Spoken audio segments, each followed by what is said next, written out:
मात्र ही माझ्याच पक्षाचा असल्याने गोष्टीच्या प्रसंगात असेच काही दादासाहेबांची स्वारी जर इकडेच असेल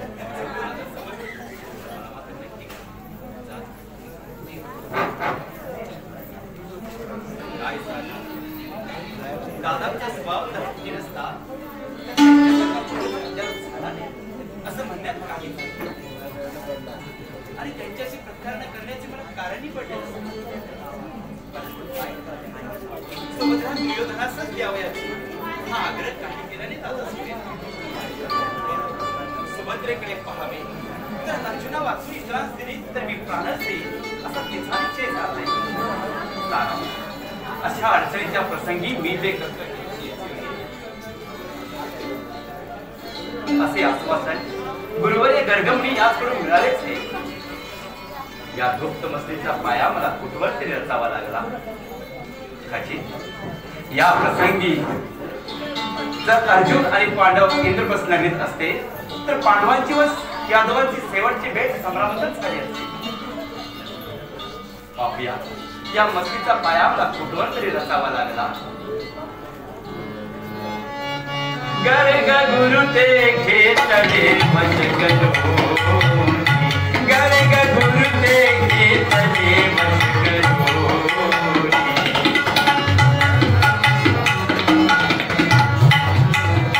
गर्ग गुरु ते घेतले वश करो, गर्ग गुरु ते घेतले वश करो. अखेरीची ठरविली तिची जाण, अखेरीची ठरविली तिची जाण.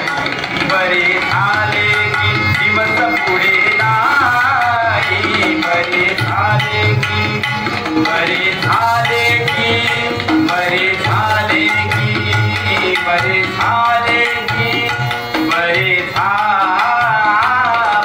झाले की दिवस पुढे नाही. चार मासांची मिळे अवधी पायी, चार मासांची मिळे अवधी पायी.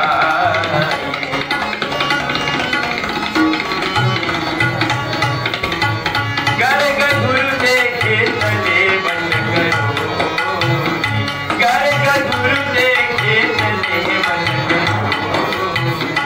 गर्ग गुरु ते, गर्ग गुरु ते, गर्ग गुरु ते घेतले वश करो.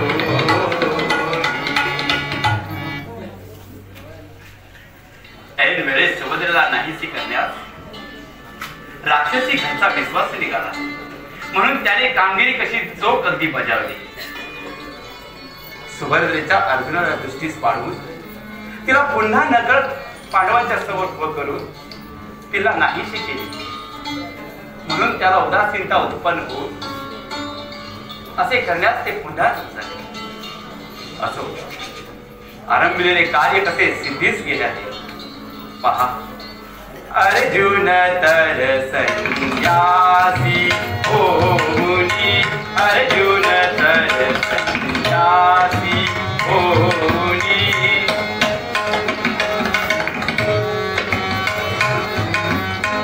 अर्जुन तर संन्यासी होनी, अर्जुन तर संन्यासी होनी. रैवत की बसरा, रैवत की बसरा. झाली सुभद्रा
ये बाबा बैस बैस बैस. हा बसतो. आई ग सांगतो मित्रा सांगतो. ही पहा पायाची माझी कशी चालत जाईल ना का तर जागच्या जागी बसून गप्पा मारायला. बर तसं का होईना आज तू तलवारबाजी मारून आला आहे. मग तुझे पाय तूप लावून रगडू का? रगडू झालं ना रगडू. पण तू ज्या कामासाठी गेला होता त्या कामाचं काय झालं मित्रा ते तरी अगोदर सांग. मित्रा त्याविषयी अगदी तू काळजी करू नकोस. मी जाण्यापूर्वी तिथे अगदी दाटी मारून राहिली होती. इतकी मारून तोबा चालला होता. कुणी संतती कुणी संपत्ती कुणी आरोग्य अशा विषयी स्वामी विचारत होते. काय विचारत होते? पैसे उधार करत होते. असा धुमाकूळ माजला होता. तुला काय सांगू मित्रा त्या वेळे जेव्हा पूर्वी पांगूर वाट सुद्धा नव्हती तिथे 12 हात रुंदीचा येण्या जाण्याच्या वर्दळीने झालाय. वा वा. आमच्या गुरु महाराजांनी जेव्हा इतकी कंबर बांधली तेव्हा माझे काम तरीच निघाले मित्रा असे मी समजाय. बरं मित्रा तुझं पाशी काही मिठावर त्या इथे पुढे ठेवण्याकरता दिली होती. ते ठेवून माझ्यासाठी काही प्रसाद आणलास का नाही? मला वाटले होते की तो हा विसरे पण हा कसा गवळ्याचा तो विसरतो. लोकांची धड चूक लोणी चोरून खाऊन सवय आहे. मी वाटलं विसरे हा कसा वेळतो हा मित्रा. ये पैसा प्रसाद आणलायस ना? मी ज्या वेळेस त्या डोंगरात जनावरांप्रमाणे हिंडत होतो त्या वेळेस अण्णाच्या तिरगडीने कसा कासावी सोडून गेलो. सापडला. मग तेथे बसून मी त्याला नैवेद्य दाखवला. सगळे झाले पण पाणी प्यावं तेव्हा थोडासा थंबा पुरा निघाला मित्रा. ते मला खळा दिला नसता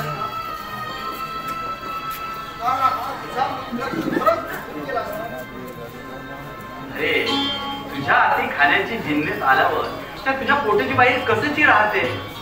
बर त्या नैवेद्याचा का होईना पण माझ्यासाठी थोडा प्रसाद आणायचा होता. आणि कशी होईल हे पहा एक नामा सांगतो. आणलायस ना?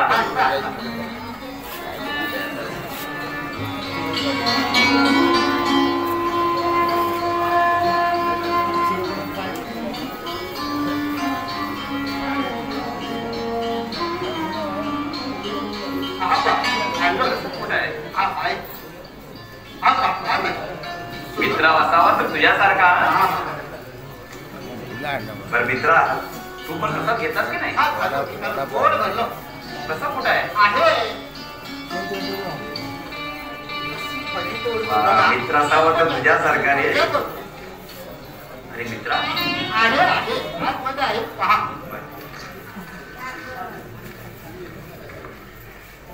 सापडलं ना मित्रा? अरे प्रसाद आहे ना.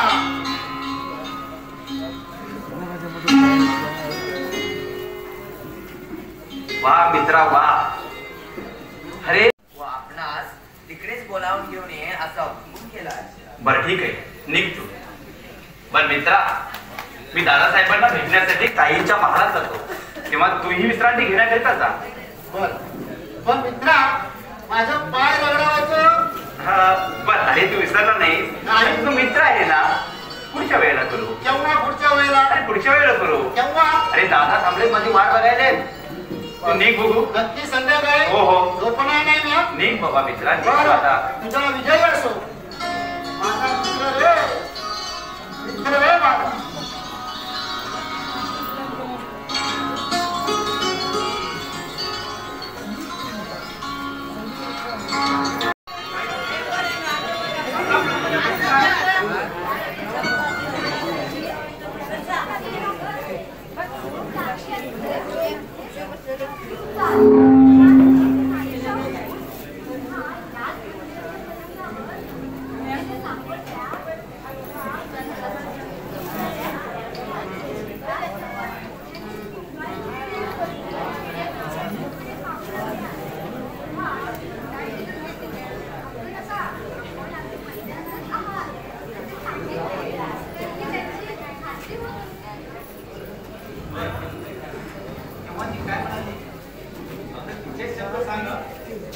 अरे फोन अगदी ढोळ गेलाय. त्यावेळेचे तिचे शब्द काय आणि काय काय. तसं नव्हे दादा. समोर एक प्रसंगी अदृश्य झाली होती खरी, पण तिच्या काही पक्षावर काहीतरी सुगावं लागेल म्हणून म्हटलं. माझं तर अगदी तर्कच चालेल नाही.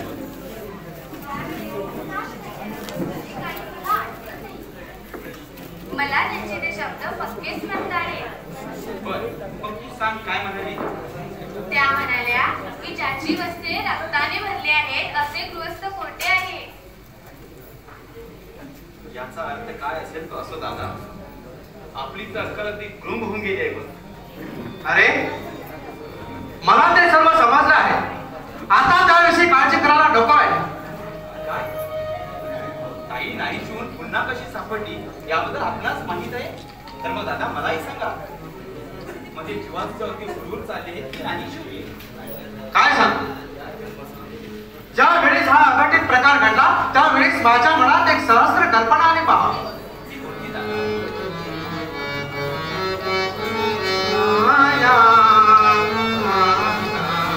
नाही सुभद्राया माझे, नाही सुभद्राया माझे.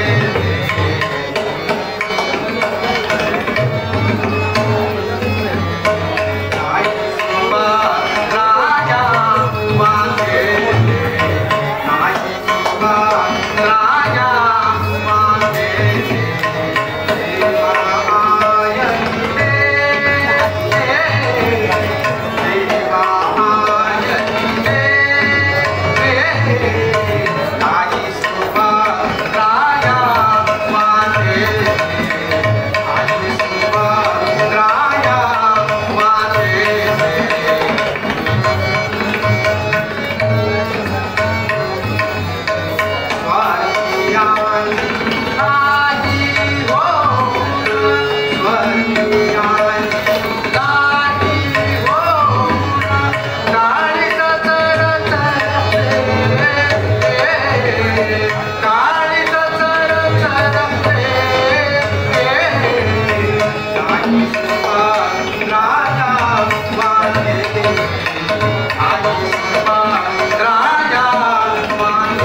सांगितलं असता तुला वाईट वाटेलच, पण सांगतो ऐक.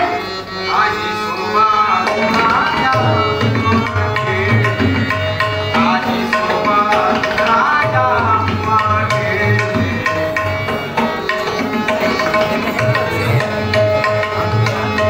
एक बार मानते एक बार मानते सदा.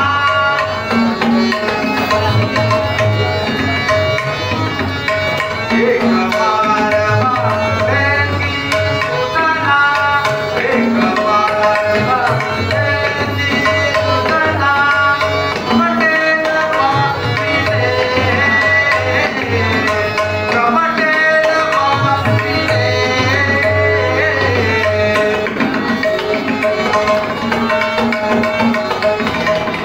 एक बार मानते सदा, एक बार मानते सदा. सनम किनारे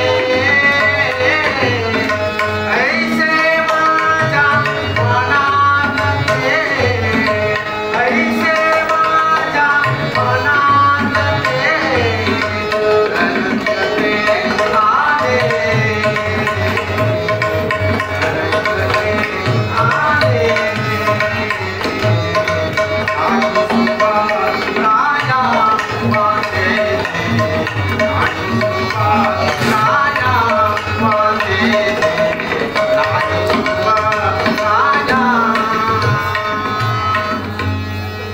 रंगते आले आणि ती जेव्हा पुन्हा मला फिरलेली मिळाली असं ऐकले की त्यावेळेस त्या पहिल्या दोन्ही संशयाची निवृत्ती होऊन हे तुझेच कपट असावे अशी खात्री झाली मला. अद्याप ती तशीच आहे की काय? छे छे, त्या संशयाची निवृत्ती गर्गामुळे केली. ती विलक्षण तऱ्हेने नाहीशी झाली त्याबद्दल त्यांनी काय सांगितलं? ते म्हणाले की यक्षकिन्नर जातीपैकी यक्षिणी ह्या मोठ्या प्रबळ आणि मायावी स्त्रिया अंतरिक्षात वास करत असतात. त्या अशा एखाद्या सुंदर राजकन्येच्या विवाहाच्या वेळी असा चमत्कार घडवून आणत असतात, परंतु त्यात त्यांचा हेतू काही वाईट नसतो. मात्र अशा प्रसंगी त्यांचा वधूवडील अथवा वरावडील पक्षावर काही पूर्वील संबंधाने कोप निर्माण होत असतो व अशा गोष्टी मागे पुष्कळ घडून आल्याचे पाहून दिसते. दुर्गच्या प्रसंगी त्या यक्षिणीचा कोप आम्हावर होता त्या दुर्योधनावर होता याबद्दल गुरु महाराजांनी काय सांगितलं जातं? त्यांनी सांगितले की दुर्योधनाच्या संबंधाने त्याचा कोप होता, तेव्हा त्याची काहीतरी शांती वर पक्षाकडे झाली. पुढील मूर्ती विघ्न येणार नाही म्हणून तेव्हा तशी शांती करून घ्यावी म्हणून मी त्याला ताबडतोब पत्र लिहून आलो आणि इकडे आलोय. आपण खरा होता दादासाहेबांना बोलून मला दोष याबद्दलचे आपलं योगदान कसे जुळावे?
त्याच्या मनात नाना प्रकारचे तर्क निर्माण होत असतात. असो, आता त्याविषयी चर्चा कशाला?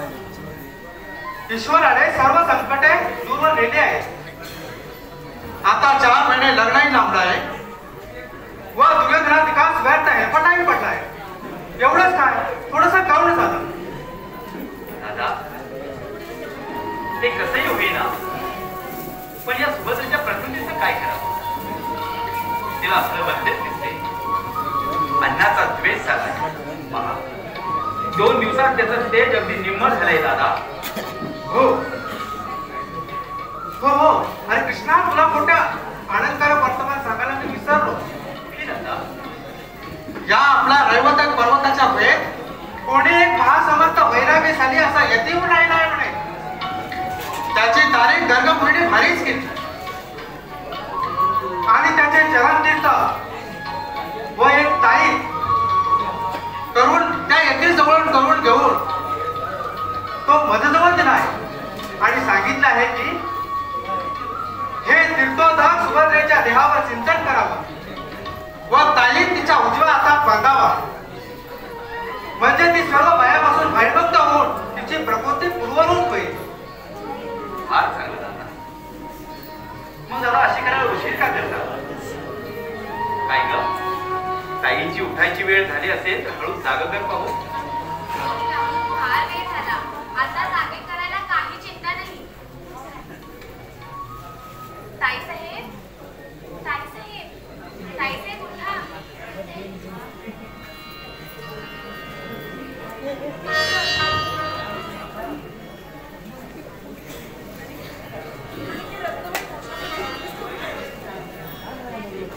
हे पहावे सरकार, झोपेतून उठल्या की यांचं पहिलं भाषण हे असतं. ताईसाहेब, आपण आपल्या मंदिरातच आहात, असे काय बोलत आहे? हे पहा, उभयता सरकार आपल्या समाजाला आले आहे. दादा, अरे कृष्णा, ताई, तुम्ही दोघे उठले का? बसायचं नाही का? आणि काय ग, दोघेही इथे उभे असताना त्यांना बसायला आसनं द्यायची हेच तर कळत नाही का तुम्हाला? बसा.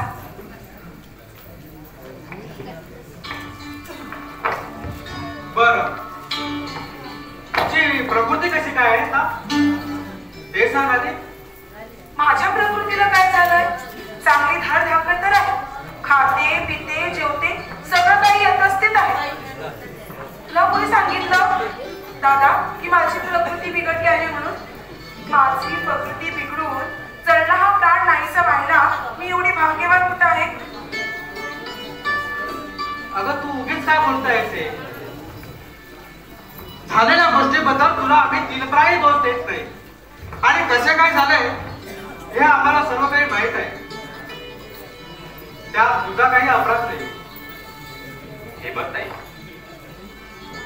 दादाने एका समर्थ साधूचे तीर काढले, ते तुझ्या अंगावर शिंपडले, तुझी सर्व बाधा नाहीशी होईल आणि तसाच एक ताई सुद्धा तुझ्या हातात बांधण्यासाठी आणलाय, म्हणजे तुला कसलंही ठेवत नाही. काय या उपकारे माझा संताप कमी होणार आहे काय? ठीक आहे, तुम्हाला जे काही उपचार करायचे असतील ना ते कर.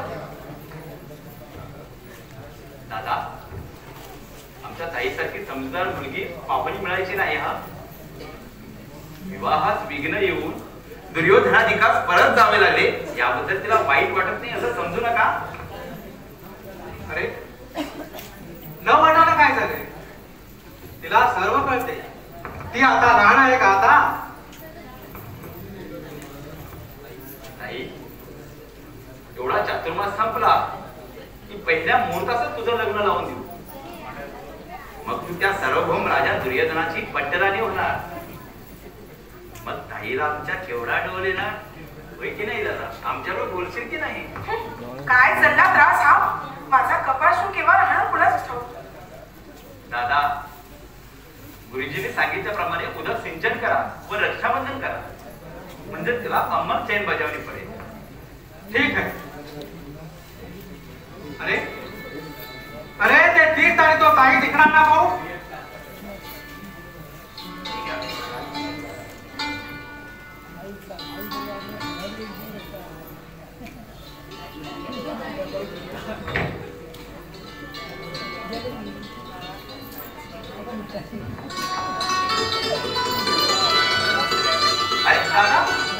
परमेश्वरा, या कृष्णाला माझ्या विरुद्ध काहीतरी कपट करू नको म्हणजे झालं. काय दिला चमत्कार. माझा रोग कोणता याची परीक्षा न करता घरचे उपचार करते. काय करणार, वडील आहेत, ते जे काही करतील ते सगळं काही घेऊन या करायला.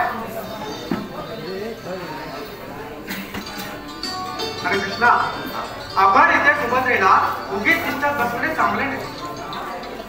तिला आपल्या सगळी जणांची गप्पा गोष्टी मारत बसू दे. चल आपण जाऊ. ठीक आहे दादा, आपण व्हा पुढं. अगं काही ना काही कमजात झालं तर नक्की कळवा हा. आणि हो, तिला होत तर तिच्याशी वागा, कळलं ना?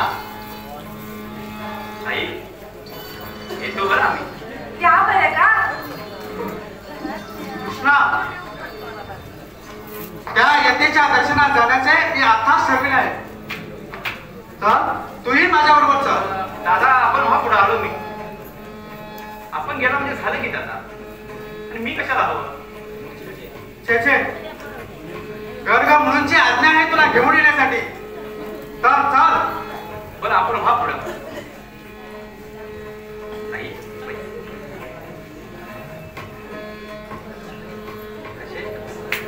कृष्णा, आलो दादा. आई बरे. चला.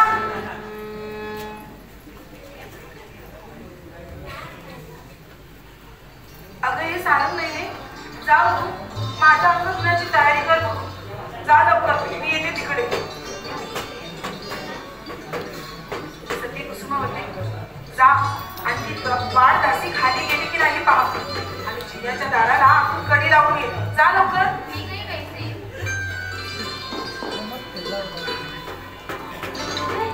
ह्या सारंग मेलीला पाहिलं म्हणजे माझ्या अंगाची कशी लाई लाई होते. लुबरी मेली. मी काय करते, काय बोलते, कशी सावरते सगळं जाऊन त्या रेवती वहिनीला सांगते. मला असं वाटतं थोरल्या वहिनीने ह्याच करिता तिला इथं ठेवून घेतले आहे. आता यापुढे मला सावधगिरीने वागलं पाहिजे. तिच्या समोर, त्या मेरीच्या समोर माझ्या मनातले बोलून काही उपयोग नाही. पण कुसुमावतीचे मात्र माझ्यावर ना खरं प्रेम आहे. माझं दुःख पाहून खरोखरच तिला भारी दुःख वाटतं. पण ती बिचारी काय करणार, तिच्या हातात का आहे सगळं. सारंगणीने गेल्यावर दाराला कडी लावून आले बाईसाहेब. जाईपर्यंत ती सटवी तिथेच होती ना. होय बाईसाहेब, मला पाहताच खाली निघून गेली. सखे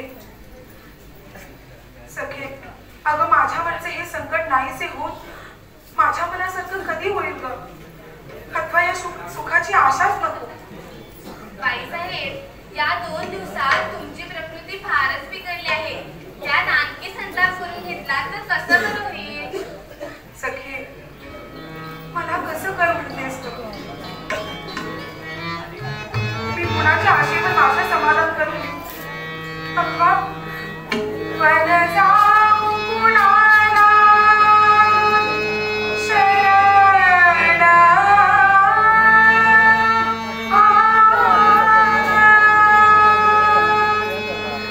जाऊ कुणाला शरण.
हे कशावर म्हणतेस सखे तू? हे पहा, या 2 दिवसात आपली सर्वच निराशा होण्याची वेळ आली होती. पण ऐन मुहूर्ताच्या वेळी देवाने आपणास नाहीसे करून या प्रसंगातून वाचवले. आता काय गोष्ट 4 महिन्यावर गेली आहे. इतक्या काळात काय होईल की काय नाही याचा काही नेम आहे? खरंच सखे, तू म्हणतेस ना ते सगळं काही खरं आहे. मी जेव्हा एकटी असते ना तर हे विचार माझ्या मनात घोळत असतात आणि मला हे सगळं काही स्वप्नाप्रमाणेच वाटतं. तरी पण हो, बरी आठवण झाली. किती वेळा विचारी म्हटले पण मी संदेश सापडली नाही. पण आता विचारते, बाईसाहेब, आपण नाहीशा झाला होता त्यावेळेचे आपणास काही स्मरते का? हो अगं हो, जी मी एकदा दिसले होते ना एका घनघोर अरण्यात जागी झाले. म्हणजे हा चमत्कार तेथे कोणी आपल्याला नेले असते बाई? अगं पहिल्यांदा मी आपल्या बागेतच आहे असं समजून बराच वेळ आनंदाने घालविला. आणि जेव्हा संध्याकाळ होऊ लागली, काळ पडू लागला, तेव्हा तुम्हापैकी कोणीच आले नाही. म्हणून मी तुला आणि त्या सारंग नैनेला मोठमोठ्याने हाका मारू लागली. बरं मग? तेव्हा ज्याची वस्त्रे रक्ताने माखली होती असा एक सुंदर तरुण पुरुष माझ्यासमोर येऊन उभा राहिला. अगं बाई, तो कोण असावा बरं? मी त्याचे काही नाव विचारले नाही, पण तो मला म्हणाला, तुम्ही आपल्या काही बागेत नाही, या घनघोर अरण्यात आहात. कसे काय आले हे काही माझ्याने सांगत नाही. अगं बाई, मग बाईसाहेब, तुम्हीही त्या वनात कशा गेला हे काही त्याला ठाऊक नव्हते. मेला बाई सारा चमत्कार. बरं मग काय झालं?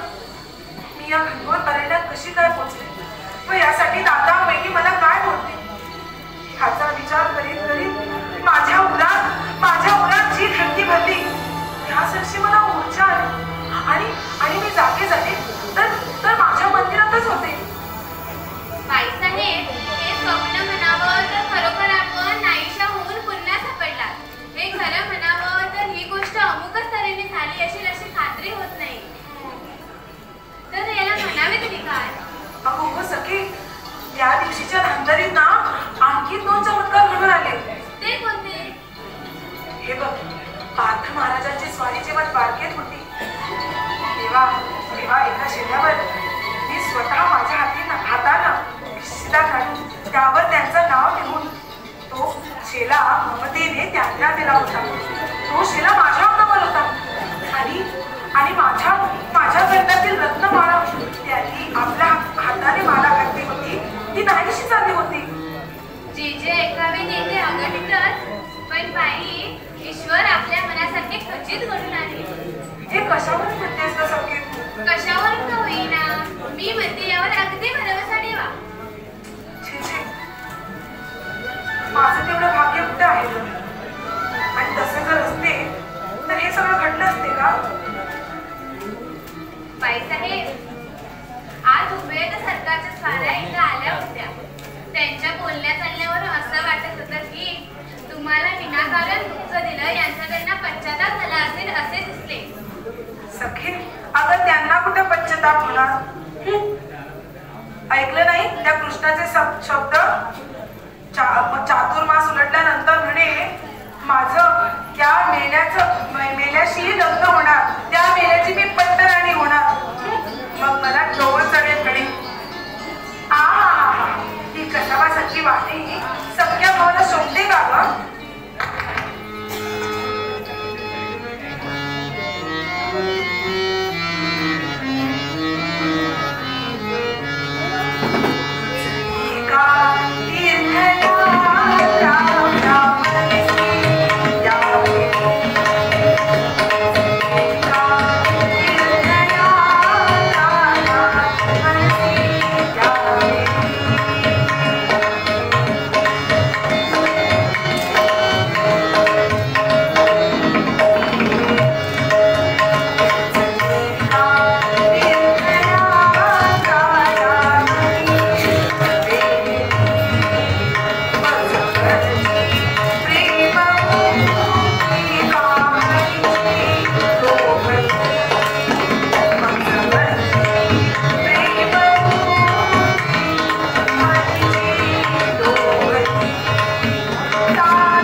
नाही ना सखी होय माझ्या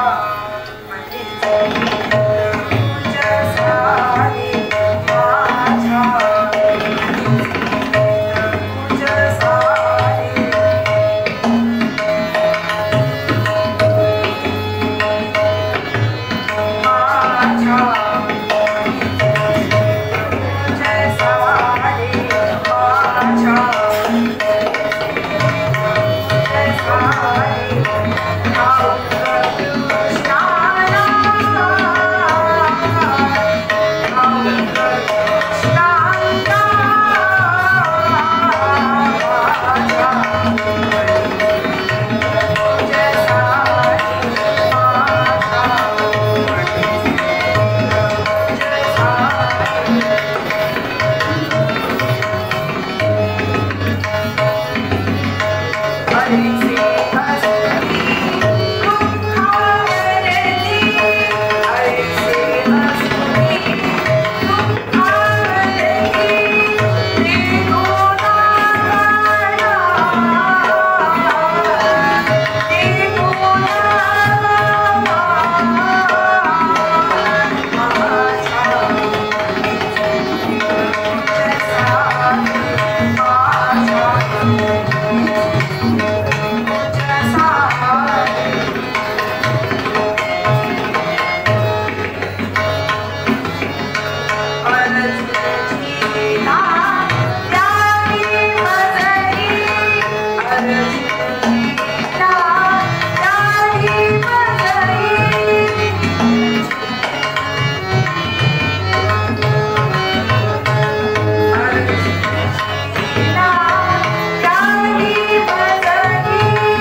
जळल्या जेवणाचं आठवण करू नकोस. मला ते विषासारखं वाटून होकारीच येते. तर बाईसाहेब, या जलमंदिराच्या भोवतालच्या बागेत तरी चला. तेथे थोडे हिंडल्या फिरल्याने थोडीशी भूक तरी लागेल. अगं सगळे मी तिथे गेली असती ग, तर बागेत पाऊल येतात ना माझ्या अंगावर काटाच उभा राहतो बघ.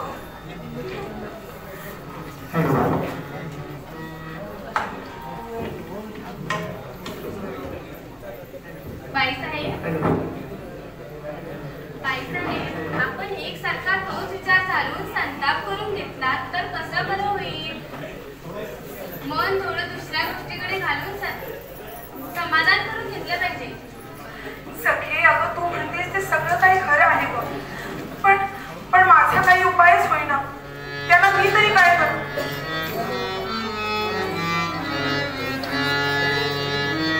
किती सांगू तुला, किती सांगू तुला, बाई किती सांगू तुला, बाई किती सांगू तुला.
धाकट्या वेणी साहेब तर पूजेला बसले आहेत.